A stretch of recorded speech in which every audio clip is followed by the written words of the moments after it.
Adeboye is not a pastor. They are politician pastors. So that is all. So therefore, he has nothing to say. Adura go leader. Lori pe ani kò sá àdúrà wo ló fẹ́ gbà látọ̀dọ̀ ẹ̀. Èmi ò ní kọ́ máa bù mí o, mo sọ òtítọ́. Kò sí nǹkankan wọn ò lè release àwọn ọmọ yẹn. Bẹ́ẹ̀ni. Àfi tí wọ́n bá dojú ìjà kọ wọ́n.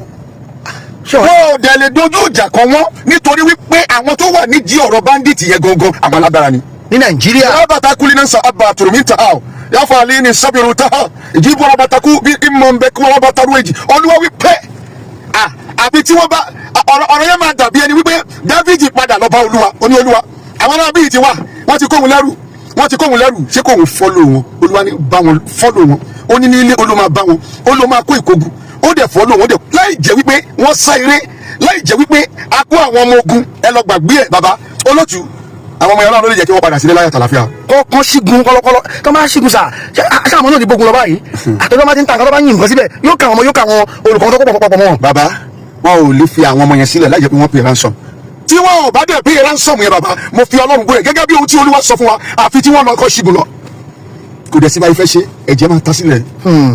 Kò sí báyìí fẹ́ ṣe láìsí ìtàjẹ̀ sílẹ̀ gan fún rẹ̀ gan ẹ báwo la ṣe fẹ́ mú ẹ̀ṣẹ̀ kúrò ẹ̀jẹ̀ máa ta sílẹ̀ olódodo máa jẹ nínú ìyà yìí. ọ̀rọ̀ ńlá lélẹ́yìí o àfi kí wọ́n lo fọ́ọ̀sì kò dẹ̀ sí bí wọ́n ṣe lo fọ́ọ̀sì ẹ̀jẹ̀ yóò ta sílẹ̀ àdúrà ò lè ṣe èmi kọ́ mo sọ bẹ́ẹ̀ o bàbá confam ni wọ́n sọ ọ̀rọ̀ tí wọ́n sọ yìí ní agbára o ẹ bá mi share fídíò yẹn jẹ́ kó lọ viral ẹ jẹ́ káwọn èèyàn kò rí fídíò yìí o ohun tí bàbá confam sọ yìí ó gbẹnu tán ẹ jọ ṣé ó confam lóòótọ́ àbí kò confam ok ẹni ẹ ti lè sọ àti bá gbọ́ gbogbo ẹ̀ tán ok ẹ jẹ́ fídíò sílẹ̀ fún yín kẹ́ wá lọ gbọ́ ohun tí ẹ bá wá rí lẹ́yìn fídíò yìí ẹ bá mi sọ ní comment section ṣó confam àbí kò confam ó yá lókè lọ́rùn. Only Jesus TV. Báwo ti ẹ ti wọ tẹlifíṣàn àlọ́ tí ẹ ti ń gbádùn wa gbogbo náà ni ẹ sọ pé nígbà tọ́lọ̀ wa rí báyìí àwọn sójà ti fẹ́ẹ̀lì wa ìjọba gan ti fẹ́ẹ̀lì wa àwọn tí wọ́n jẹ́ aládùúrà tí wọ́n ń bọ́ lọ́n sọ̀rọ̀ tọ́lọ̀ ń gbọ́ kí ni ìṣe wọn kí lójúṣe wọn lásìkò yìí ṣé àwọn akọ̀mọ̀ fi ọkàn ń wò ni àkọ́mọ̀ àmọ̀ ẹ̀dá èèyàn lóhùn wọ́n níṣẹ́ ń wò ni lórí ọ̀rọ̀ báńdíìtì àwọn tó jí gbé ní Ògbómọ̀ṣọ́ ọ ti pa ọkùnrin kan báyìí ìyá kan náà wà tó ń lọ tó yẹ tó ní èyí tí ìgbésẹ̀ ìjọba yìí wọ́n fẹ́ ṣèkà fáwọn kí ni ká ṣe báyìí báwa ta bára lé ní sà. wọ́n adúpẹ́ olóòtú a tún fi àkókò yìí kí gbogbo ẹ̀yin èèyàn wa pátá jákèjádò gbogbo àgbáyé orúkọ tèmi ò yí padà gẹ́gẹ́ bí olóòtú ti sọ bàbá confam DP náà ni lórí ọ̀rọ̀ tí ẹ sọ ohun tó lúwa wí nìyí èmi ò ní kí àwọn èèyàn má bú mi pé èmi kọ́ ni wọ́n ti ń bú mi èébú dẹ̀kẹ̀rẹ́ kò sí nǹkan tó ṣe fáwa but òtítọ́ yẹn tá a gbé dání àwa máa sọ olúwa wí pé àdúrà kankan ò lè ṣe ọ̀rọ̀ àwọn bandits kò sí ọ̀rọ̀ no amount of prayer if they like kí wọ́n lọ gbé crusade ńlá kalẹ̀ kò sí nǹkan kan wọn ò lè release àwọn ọmọ yẹn bẹ́ẹ̀ ni àfi tí wọ́n bá dojú ìjà kan wọn. wọ́n ò dẹ̀ lè dojú ìjà kan wọn nítorí wípé àwọn tó wà nídìí ọ̀rọ̀ bandit yẹn gangan àwọn alágbára ni. Ní Nàìjíríà. abata kulina sa abata minta hao ya fali ni sabiru taha ijibu abata ku bi imombe ku abata rueji Olúwa wí pé àfi tí wọ́n bá ọ̀rọ̀ yẹn máa dàbí ẹni wípé Dáfídì padà lọ bá Olúwa, ó ní Olúwa àwọn náà bí ti wà wọ́n ti kóhun lẹ́rù ṣé kóhun follow wọn. Olúwa ní bá wọn follow wọn ó ní ilé Olúwa máa bá wọn Olúwa máa kó ìkógun ó dẹ̀ follow wọn dẹ̀ láì jẹ́ wípé wọ́n sá eré láì jẹ́ wípé a kó àwọn ọmọ ogun ẹ lọ gbàgbé ẹ̀ bàbá olóòtú àwọn ọmọ Ọlọ́run ló lè jẹ́ kí wọ́n padà sílé láyọ̀ tàlàfíà. Kọ́kọ́ ṣígun kọ́lọ́kọ́lọ́ tó máa ṣígun sà ṣé àwọn náà ti gbógun lọ báyìí àtọ́jọ́ máa ti ń ta nǹkan tó bá yìn nǹkan síbẹ̀ yóò ká àwọn olùkọ́ tó kó pọ̀ mọ́ wọn. Bàbá wọn ò lè fi àwọn ọmọ yẹn sílẹ̀ láì jẹ́ pé wọ́n pè ransom. Tí wọn ò bá dẹ̀ pé ransom yẹn bàbá mo fi Ọlọ́run bú ẹ̀ gẹ́gẹ́ bí ohun tí Olúwa sọ fún wa àfi tí wọ́n lọ kọ́ ṣígun lọ. Kò dẹ̀ sí báyìí fẹ́ ṣe ẹ̀jẹ̀ máa ta sílẹ̀ kò sí báyìí fẹ́ ṣe láìsí ìtàjẹ̀ sílẹ̀ gan fún rẹ̀ gan ẹ báwo la ṣe fẹ́ mú ẹ̀ṣẹ̀ kúrò ẹ̀jẹ̀ máa ta sílẹ̀ olódodo máa jẹ nínú ìyà yìí nínú gbogbo ìwà tí àwọn olórí Nàìjíríà ti ṣe dódó tó ń ṣẹlẹ̀ yìí ohun tí olórí Nàìjíríà ti àti sílẹ̀ ni o nínú gbogbo ìyà nínú gbogbo ẹ̀ṣẹ̀ tí àwọn tí wọ́n ń darí Nàìjíríà ti ṣe sílẹ̀ olódodo ló ń jìyà báyìí. tí o mọ̀ tí o mẹsẹ̀. bàbá mo fi ẹni tó ẹ jẹ́ kí wọ́n bú mi dọ̀la kò bá wọn kí wọ́n bú mi Ọlọ́run ò lè gbóhùn ẹnikẹ́ni lórí ọ̀rọ̀ àwọn bandits. Do the necessary. Do the necessity. The necessity is let káwọn sójà kó advance wọn ò dẹ̀ ní advance kò sí bẹ́ẹ̀ fẹ́ ṣe bàbá wọn ò ní jẹ́ kó lọ nítorí pé àwọn tó wà ń di ẹ̀ àwọn tó lágbára tẹ́ ẹ̀ bá dẹ̀ ṣọ́ra ìrònú àwọn tí ó jẹ́ tó wà ní inú gọ́ọ̀mẹ̀ntì lọ́wọ́lọ́wọ́ báyìí ni pé wọ́n ń wò pé wọ́n fẹ́ fi àtàkì àwọn ìjọba Tinubu tó fẹ́ ṣe lọ́wọ́lọ́wọ́ báyìí nítorí ẹ̀ àti lè advance ìjọba lọ́wọ́lọ́wọ́ báyìí a lè díẹ̀ ìjọba ò nílẹ̀ advance.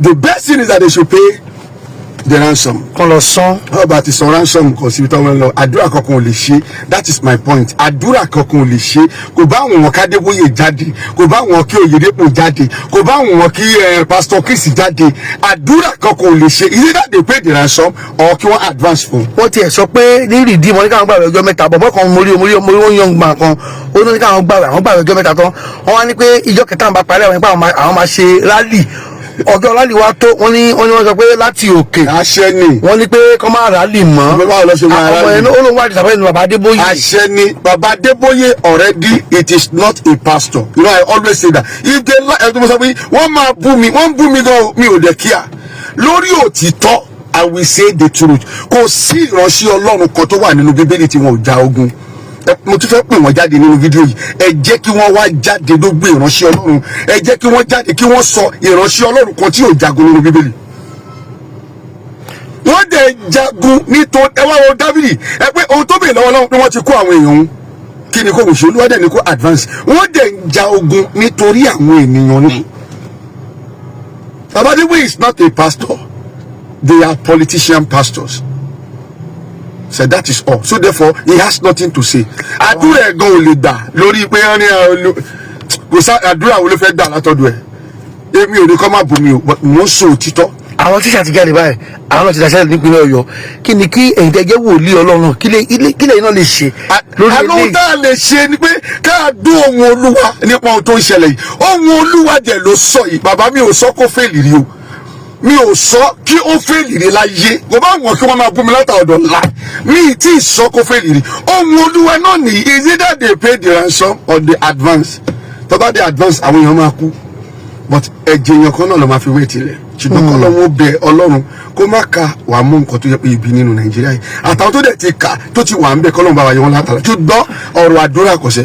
lórí eléyìí. bàbá ní sọ fún wọn wàá gbé Kùránì sáyà wà ní kọ́ yìnbọn. ẹni tó ẹ bá wo èyìnbó tó mú báyìí tó dẹ̀ gbé Bíbélì sí àyà òun tó sọ ní pé òun fẹ́ kú pẹ̀lú Jésù.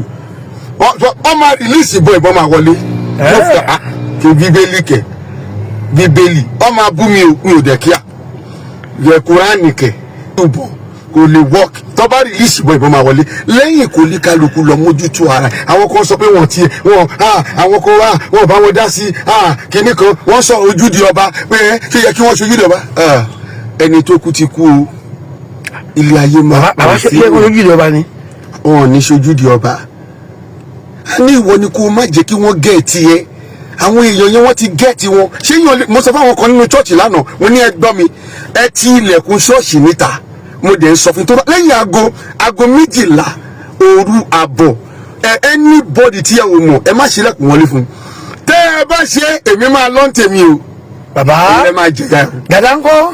dada kẹ ta ló fẹ́ gbé dada ta ló fẹ́ gbé dada.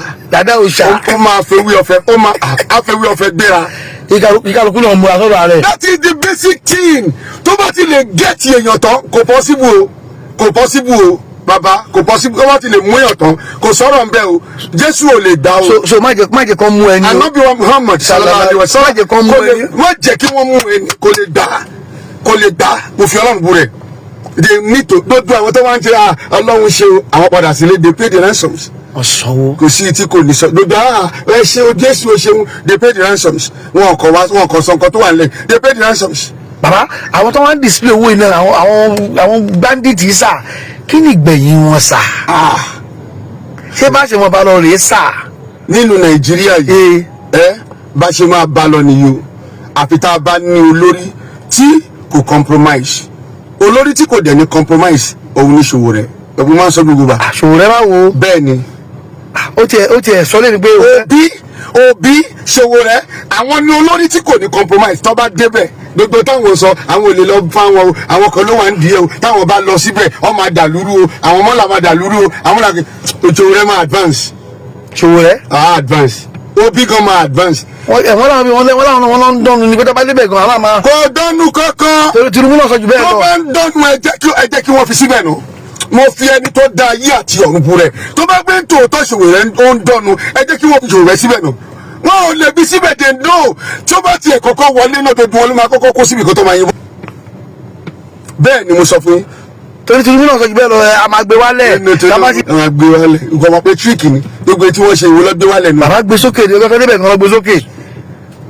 bàbá Olúwa wí pé àwọn báńdíìtì ṣe ń gbọ́ mi àfi tí wọ́n bá sọ ránṣọ́mù wọn tí wọn ò bá dẹ̀ sọ ránṣọ́mù wọn kí wọ́n advance tí wọn ò bá dẹ̀ advance ṣe ń get me sir tí wọn ò bá ti advance kò sádùúrà kankan tó lè gbà. kọ́ advance kọ́ lọ bá wọn. bẹ́ẹ̀ ni kọ́ kógun jà wọ́n. kọ́ kógun jà wọ́n kí là ń ṣe nínú ìlú téèyàn kan ń ṣe rádaràdà tí ẹ̀ lọ́kọ́dù tó bá yẹ pé nǹkan kan wà ń bẹ̀ Olúwa ń jóyè wa pé nǹkan kan wà ń bẹ̀ àwọn alágbára nínú ìlú yìí ló wà ń díẹ̀ àwọn alágbára nínú ìlú yìí tó dẹ̀ pé sẹ́ tí wọ́n bá lọ ìtì àwọn èèyàn yẹn nǹkan tó máa dá padà máa lé o.